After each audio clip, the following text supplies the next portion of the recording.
I never thought I'd still be in Cloverdale by 24. I always figured I'd leave after high school, maybe go to college in the city, figure out what I was good at. Instead, I'm still here, working shifts at Betty's Diner 6 days, a week splitting rent on a duplex that smells like mildew every time it rains and trying to stretch every dollar until it rips. My car gave out last month, just died one morning in the diner parking lot. I had it towed to Earl's garage, but even Earl, who's generous when he's drunk, quoted me more than I had in the bank. So now I walk. Everywhere. To the diner, to the Family Dollar, to the laundromat. 10 minutes here, 15 there. It's not the worst, but it makes you feel small when people drive past you with their windows up, pretending they don't see you. My phone's been hanging on by a thread too. Screen cracked, battery won't hold a charge, shuts down every time I try. To check my schedule, it's my only lifeline most days. No landline, no car, no parents I talk to. Just the phone. So when it started freezing up again last Thursday, I decided to walk over to the Family Dollar to get a new charger. Maybe it wasn't the battery, but I figured it couldn't hurt. Derek was working that night. Derek Boone. He's been around Cloverdale forever, mid-30s, always hanging around that store like it's his territory. People say he's harmless, but I never liked the way he watched women. He's the kind of guy who stares a second too long, talks just close enough to make you feel cornered.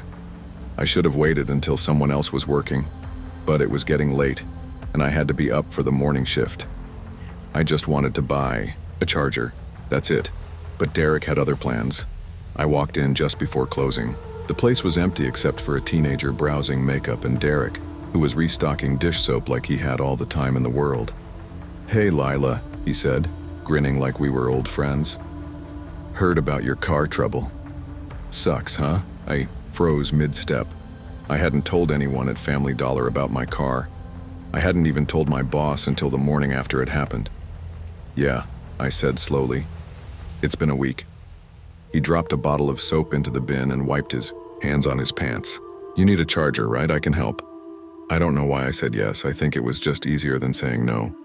He led me to the electronics section, all 2 feet of it, and grabbed a generic charger off the hook.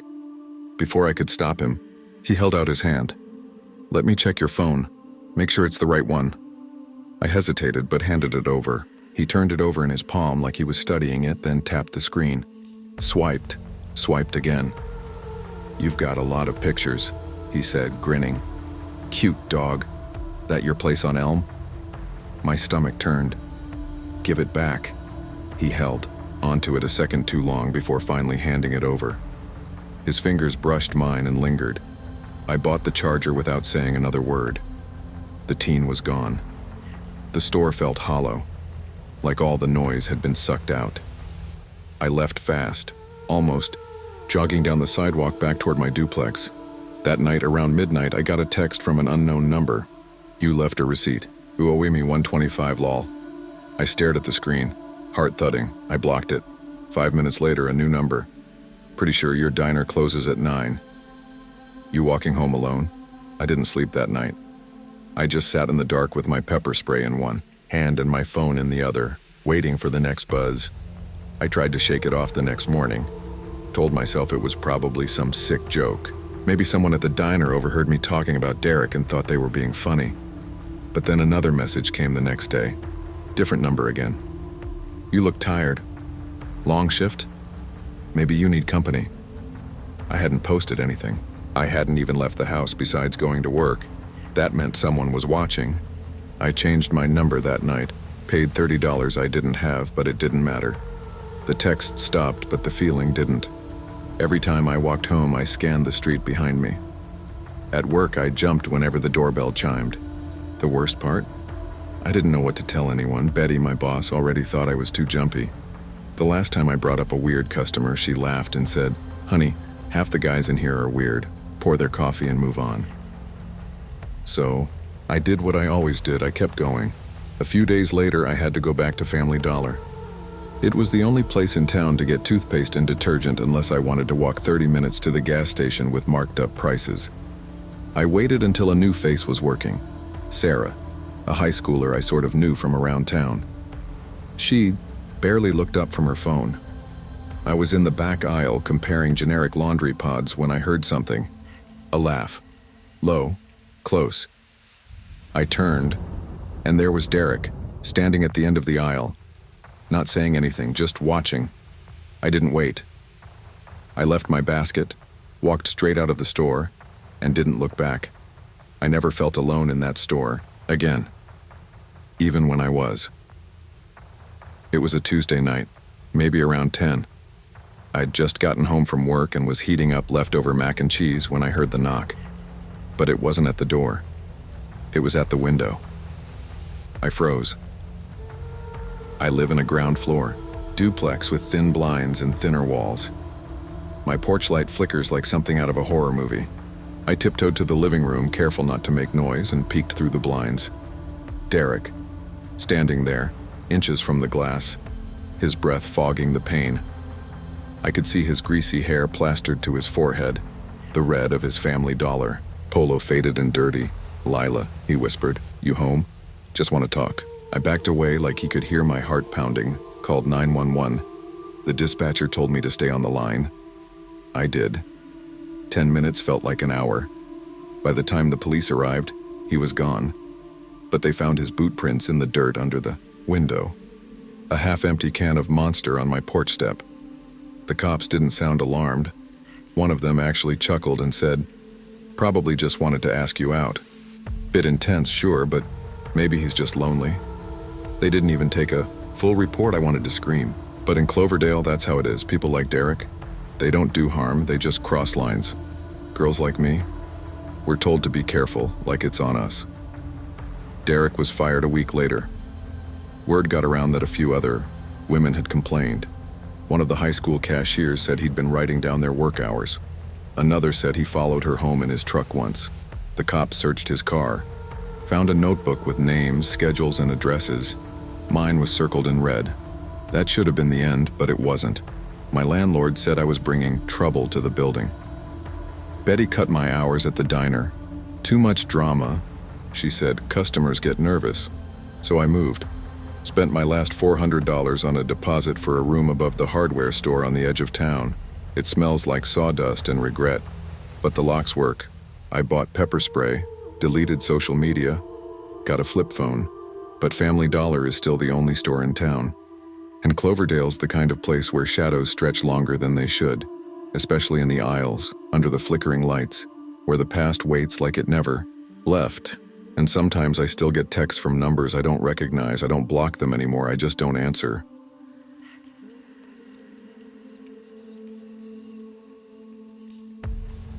Baxter, Georgia isn't the kind of place you move to. It's the kind of place you end up in. I got here after my mom passed and left me nothing but debt and a shoebox full of expired grocery coupons. The rent was cheap, and I found work fast. Enough at Pinecrest Rehab Center. 13-hour shifts wiping down beds and changing linens for folks too broken to move. I make $14.50 an hour. Barely enough to live. Definitely not enough to save. I drive a 2007 Honda Civic that rattles when it turns and drinks oil like it's on a bender. I park it in the cracked lot behind my apartment building and pray it'll start the next day. I skip groceries when I have to, patch my sneakers with duct tape, and buy almost everything from Family Dollar. Ramen, toothpaste, socks, ibuprofen. Not because I want to, but because it's open late and nothing else is. The lights hum. The aisles are crooked. The freezer buzzes loud enough to drown your thoughts. And that's where I first saw her. It was late November. The kind of bone-deep cold that gets under your scrubs and stays there. I stopped in after work to grab pain meds and one of those microwavable meatloafs that taste like regret. I was half asleep, staring at the freezer door, when I felt it, that weird itch on the back of your neck, the sense you're not alone. She was just there, standing near the clearance rack like she'd been placed there by mistake. Floral dress that looked like it had seen the 90s, frizzy gray curls, eyes too wide. She didn't blink, just stared at me like I owed her something. I moved past her, didn't say a word. At checkout, she got in line behind me, stood way too close. I could smell her. Old coffee, something sour underneath. You always buy the same things, she said, nodding at my basket. Microwave meals. Lonely, huh? I laughed, polite, automatic, and paid in cash. I left quick. But just as I stepped into the parking lot, I caught it. The glint of her phone pointed at me. Click. 3 days later, I needed detergent. I thought about skipping Family Dollar, maybe hitting up the overpriced gas station across town, but I'd just paid rent, and quarters were a luxury now. So I went back. She was there, same dress, same spot near the clearance bin, like she'd never left, like she was waiting. Back so soon? She said, smiling like we were old friends. Her teeth looked too straight, like she'd borrowed someone else's smile. You work nights, don't you? I see you walking to your car. Pretty brave, all alone. I felt my grip tighten around the handle of my shopping basket. What's your name? I asked. She tilted her head. I think you already know. That's when I asked her straight out. Why are you taking pictures of me? She blinked, all doe-eyed innocence. Pictures? Honey, you're imagining things.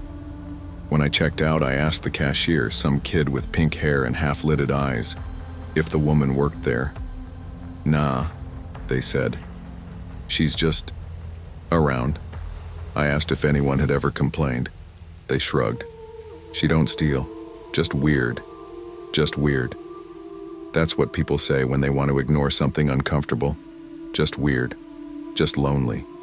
Just old.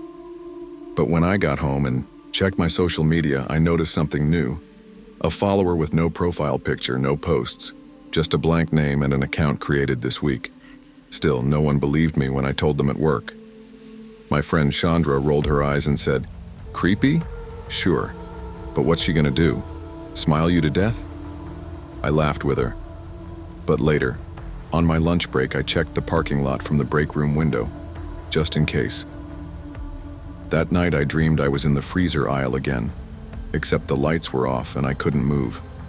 I could hear the freezer buzzing and breathing, close. The first time I saw her outside the store was a Tuesday. I had just finished a double shift. My back was aching, my feet were numb, and all I wanted was to pass out with a heating pad and a cheap dinner. As I crossed the lot to my car, I saw her, leaning against my Honda like she owned it. Nice car, she said, her voice casual. Easy to find in a lot. I stopped short, clutched my keys in my hand so the metal stuck out between my fingers. Just like my cousin taught me after her bad breakup. My mouth went dry. You need to leave, I said, trying to sound firm. She smiled like I'd told her a joke. We're both regulars here. Small world, huh? She raised her phone. Click. I didn't respond. I unlocked the car, slid in, locked the doors. My hands were shaking so bad I dropped the keys between the seats. She stood there, just watching, not moving. I started the car, peeled out of the lot fast enough that my tires screeched. Didn't care if she watched me speed away. At home, I double-locked the door and pulled the curtains shut. Then I sat on the floor and cried for the first time in months. Not because I was scared, though I was, but because I knew nothing was going to be done. She hadn't touched me. She hadn't said she'd hurt me. She was just around, always around. I tried not to think about how she knew my car, how she knew I worked nights, how she was always there when I was. I took the bus to work the next 2 days. It added 45 minutes to my commute, but I didn't care. Still, every time I passed a Family Dollar, I felt her eyes, even if I couldn't see her. I went to the police the next day, took the bus to the precinct on Main Street and waited 45 minutes for someone to see me. I showed them the photos on my phone, blurry shots of Janine near my car, screenshots of the anonymous Instagram follower. Told them everything she said. Everything she did. The officer, middle-aged, tired eyes, coffee stain on his shirt, nodded along. But I could tell he'd already made up his mind. Ma'am, I'm not seeing any threats here. She's following me, I said. She's taking pictures of me, he sighed. Does she say anything threatening? Ever touch you? Make any direct statements of harm? No, I admitted. But she's always there. Another officer, younger, leaned over his desk. Is it the woman in the flower dress? Janine Whitmore? I nodded. Oh, he said, leaning back.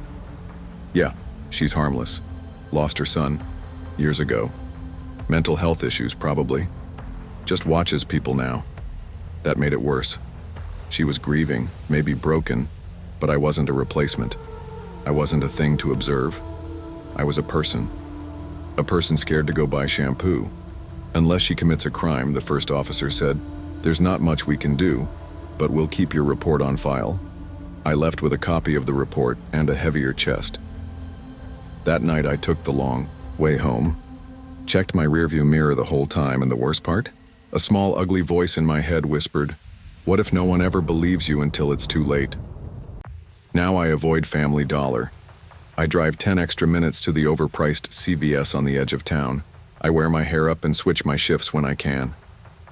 I deleted my social media, put tape over my laptop camera, bought a personal alarm from Amazon. I'm tired, always tired, hyper-aware, can't afford therapy, can't afford a better apartment, can't afford to leave. The other night I found a photo taped to my windshield. It was of me, standing in aisle 3 holding a can of soup. No note, no number, just the picture. I reported it. Again. The cops were polite, but nothing changed. My friends have stopped asking how I'm doing. My boss said I need to focus more at work. People notice when you're off your game, he said. They don't get it. They don't see how someone like Janine doesn't need to hurt you physically to ruin your life. All she has to do is exist in your space, in your habits, in your peace of mind. I've learned how to check my backseat in one motion, how to keep my keys between my fingers, how to keep my head down. But every so often, I pass by Family Dollar, and I see her, in the window. In aisle 3, smiling, waiting, and I know, she'll always find me.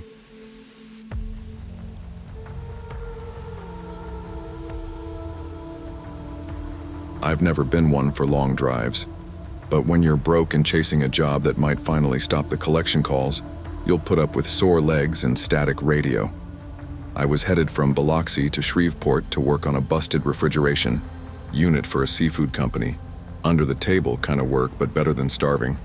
The guy promised cash, enough to pay off my truck note, maybe even get ahead for once. I left late, around 10 p.m., trying to make it through the night without paying for a motel. My '98 Chevy Silverado coughed the whole way, the transmission whining like an old dog. Somewhere past Baton Rouge, my signal vanished, and so did the streetlights. It was nothing but black pine trees and 2-lane highway for miles. Then the caffeine wore off. That's when I saw it. A pale glow in the distance. A busted-up Family Dollar, half-lit and listing like a drunk sailor. The parking lot was cracked concrete, puddled with swampy rainwater. Overhead, a flickering Exxon sign buzzed like a gnat in my ear. It was 2:17 a.m. when I pulled in. I remember that number clearly. It felt like a timestamp burned into my nerves. The store was dark, but the bathrooms were in a side building. There was a vending machine humming outside like it still had something cold in it. I figured I'd take a piss, grab a soda, and hit the road again. Then I saw it. A rusted early 2000s Chevy Impala, paint flaking like old skin. It was parked, just a foot from my passenger door. Engine off, one door hanging open like a mouth mid-scream. No one inside. I should have left right then. Should have backed out, turned around, and kept driving. But I had to piss, and my dumbass thought maybe someone just forgot to shut the door. Inside the bathroom, it stank of mildew and bleach. The kind of place that makes you hover over the seat. The door didn't lock. Not really. Someone had carved "You next" into the stall wall with something sharp. I remember thinking, what the hell kind of place is this? I was zipping up when the door creaked open behind me. Wallet, phone, keys. I didn't even need to turn. The voice was flat, dead, and deliberate, like someone ordering from a diner menu. I glanced back and saw a man standing in the doorway, half lit by the yellowed hallway bulb. He was built like a freezer, thick shoulders, a belly hardened by labor, not laziness. His saint's cap was tilted low, stained with oil and God knows what else. He held a .45 like it wasn't his first time. Pointing it at someone, I froze. "Aight, man, take it." I emptied my pockets slow, no sudden moves. Wallet, phone, and keys all hit the grimy tile. I raised my hands and backed toward the wall, trying not to make eye contact. Outside, the gun didn't waver as he motioned toward the side exit. I went. What else could I do? My heart was tap dancing in my chest. I kept telling myself, maybe he'll take my truck and leave. That's all he wants. But I was wrong. Outside, the air was thick with the kind of southern humidity that clings to your bones. The woods weren't really woods, just a mess of overgrown kudzu, soda cans, and half-burnt fast food bags. The family. Dollar behind me looked abandoned. He led me past the edge of the light. Then he kicked my knees out. I hit the dirt with a grunt. My chin scraped something sharp, probably a beer bottle or busted taillight glass. I lay there, face down, breathing. Heavy, head down. I knew what came next. My whole life flashed before me, but not the way people say. It was more like shame.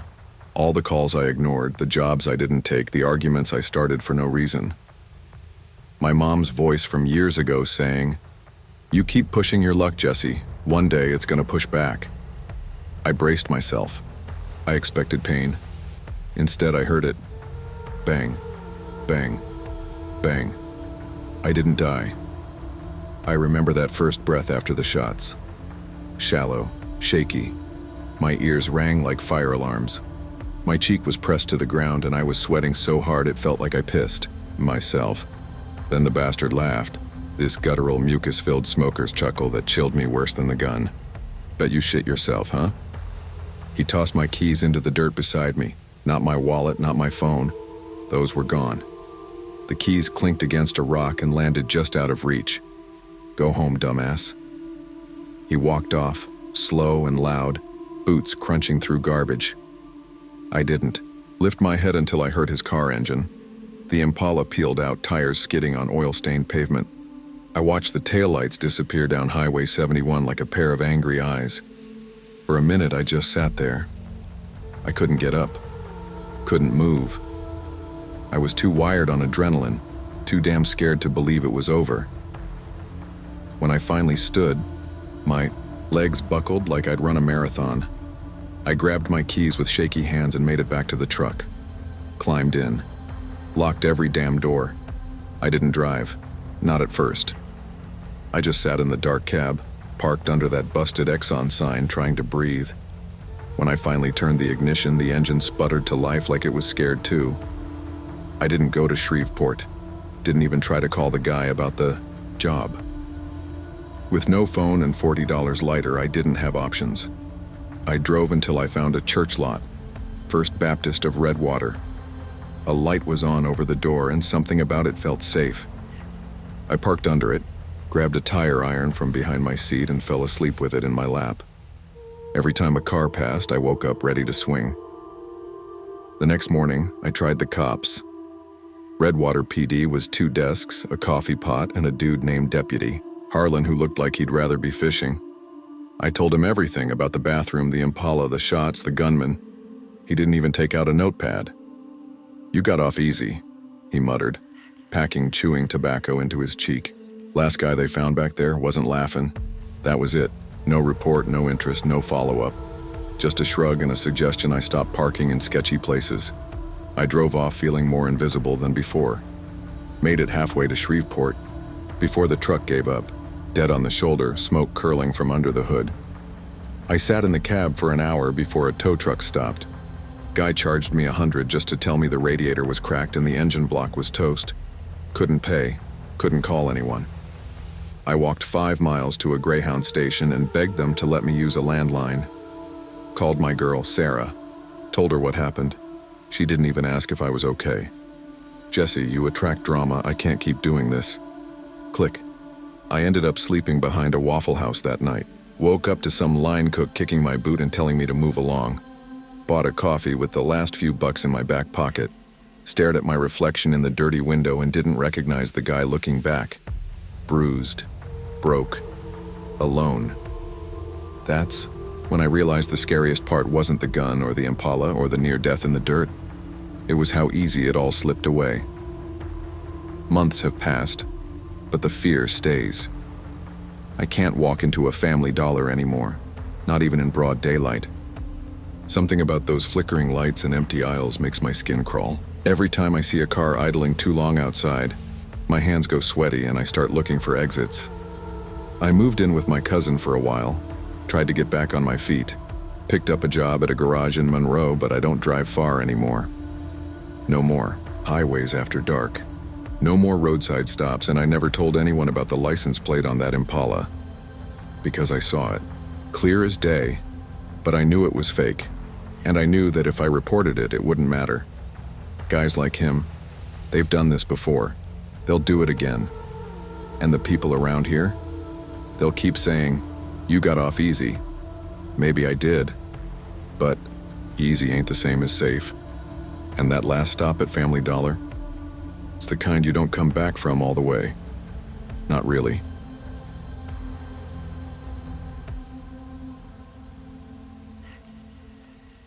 I've been saving for this damn phone longer than I care to admit. 6 months. 6 months of taking extra shifts, wiping old folks down at the nursing home, eating off-brand noodles for lunch and dinner, skipping hair appointments, and pretending I didn't see my cracked screen bleeding colors like a busted lip. My phone was more tape than tech. Camera shattered, corner melted from some charger fire months back. Still, I held on to it like it owed me rent. I heard about the sale at Family Dollar from Facebook. The Galaxy Ultra X, $200 flat, no contract. Prepaid last year's model, but still fancy enough to flex. The post said, "Only 5 in stock. First come, first served." In a town like Cedar Fork, that's like tossing steak into a lion cage. So I set my alarm for 4:45 a.m., pulled on my hoodie, stuffed my cash in my bra, and got there by 5:30. Thought I was early. I wasn't. Line already wrapped halfway down the strip mall, teenagers with Bluetooth speakers, a couple tired moms with camp chairs, one dude with a thermos and a folding stool like he'd trained for this, and resellers. You could smell them. Cheap cologne, vape breath, AirPods always in. I took my place behind Miss Janey from work. We nodded, didn't need to talk much. The sun hadn't even cracked the sky yet. Just that sad pink glow on the horizon and a whiff of bacon grease from the Waffle House 2 blocks over. That's when I noticed him, the guy in the green hoodie. He wasn't in line, wasn't talking to nobody, just pacing near the soda machines, hands in his pockets, hood pulled low like he didn't want to be seen, but not low enough to hide that he was watching. Watching us, watching the door. I shifted my weight and clutched my little wad of cash tighter, like maybe just holding it harder would protect me from whatever the hell he was planning. Around 7:15, the Family Dollar lights blinked on. You could feel it ripple through the line, this hungry kind of hope. People straightened up, phones came out. The smokers flicked their butts and stepped closer to the doors. That buzz started, the kind that comes right before something messy, and yeah, it got messy. The clerk opened at 7:30 sharp and she already looked over it. "We got 3 phones, that's it. Don't ask for more, don't ask for holds. 3. Not 5. 3. Folks started pushing. Loud voices. A lady near the front said she was there first, but some skinny white boy in a Pelicans jersey swore he had her beat. Miss Janey leaned over to me, her voice low. Last time they had a sale like this, some boy got jumped for his phone. Right outside. Broke his damn nose over a screen protector. I blinked. For real? Dead serious. I looked back. Green hoodie was gone. No clue where he went, but that made it worse somehow. The line funneled inside like a cattle drive. People grabbed baskets, started arguing about placement in line. I clutched my cash like it was gold. Walked quick, but not too quick. Tried to look like I belonged. The clerk held up a stack of boxes. Only got 2 left now. I moved fast. Slid past a lady checking the cereal aisle and planted myself at the checkout. Breath tight, pulse screaming in my ears. "I got it," I said. "Galaxy Ultra X." She stared at my crumpled bills like they might bite her. Counted slow. Gave me the box like it was radioactive. I tucked it under my arm like a newborn. Didn't stop for snacks. Didn't smile. I just left. Because that's when I saw him again. Green hoodie, leaning on a busted old Silverado, arms crossed, like he knew I'd come out eventually. The sky outside was bright now, but it didn't feel safe. That Family Dollar lot, it always looks tired, like something about it gave up a long time ago. Cracks in the pavement deep enough to twist your ankle. Potholes, like sinkholes. A broken shopping cart on its side like a body in a crime scene. And now him, hoodie guy, leaning on the driver's side of a beat-up Silverado, hood still up like it was waiting on a jump it never got. I tucked the phone tighter under my arm and speed-walked toward my car. Didn't look at him. Didn't want to give him a reason, but I could feel his eyes on me like fingers, cold and greedy, measuring the box, my stride, my car. I popped the driver's side lock before I even reached the door. Key between my fingers the way my mama taught me. Didn't say a word, just slid into the seat, locked it behind me, and started the engine. That moment between turning the key and hearing the engine catch, it's always slow when you're scared, like the car's deciding whether to save you or leave you. Finally, it turned over. I pulled out slow but steady. Didn't peel out, didn't run. And hoodie guy? He didn't move. Not an inch. Just watched me leave like he already knew where I lived. I made it to the end of the parking lot and let out a breath I didn't even know I was holding. But I didn't relax. Not really. Because even though he didn't follow, it felt like he did. Back home, I locked the door, sat on the couch, and just stared at the box. Shiny, new, untouched. I should have been proud. Should have been smiling. Instead, my hands were still shaking. I didn't even want to open it. I kept picturing that hoodie, that Silverado, those eyes. I finally peeled the seal, pulled the phone out slow like it might explode, plugged it in, watched the screen flicker to life, bright, beautiful, smooth. And I hated it, because now came the real part. My little brother saw it and said, "Let me use it real quick." I said no. He sulked. Next thing I know, he's telling our mama I'm selfish, that I don't share. My boss at the home health agency called to say I was getting docked for missing my 8 a.m. shift. I explained the phone thing. He didn't care. It ain't our job to wait on you. And the worst part? I didn't feel safe carrying it. Every time I pulled it out in public, I scanned the crowd. Every green hoodie looked like a trapdoor. That phone cost me $200. But it felt like it took more than that. It took my peace. Cedar Fork's not the kind of place where you get new stuff often. When you do, everyone sees it. Everyone remembers. I should have felt good. Like I finally had something that made me feel up to date, less poor, less behind, but I just kept thinking, this phone ain't worth dying over. Too bad where I'm from it kinda is. That Galaxy Ultra X might not be the newest anymore, but it's clean, fast, good camera. I still don't use it unless I'm inside. And I still check over my shoulder when I do. Family Dollar don't carry insurance. Life in Cedar Fork don't either. But I kept the box, tucked it in my closet like a trophy, like proof I earned something the hard way. Even if I never stop watching for green hoodies.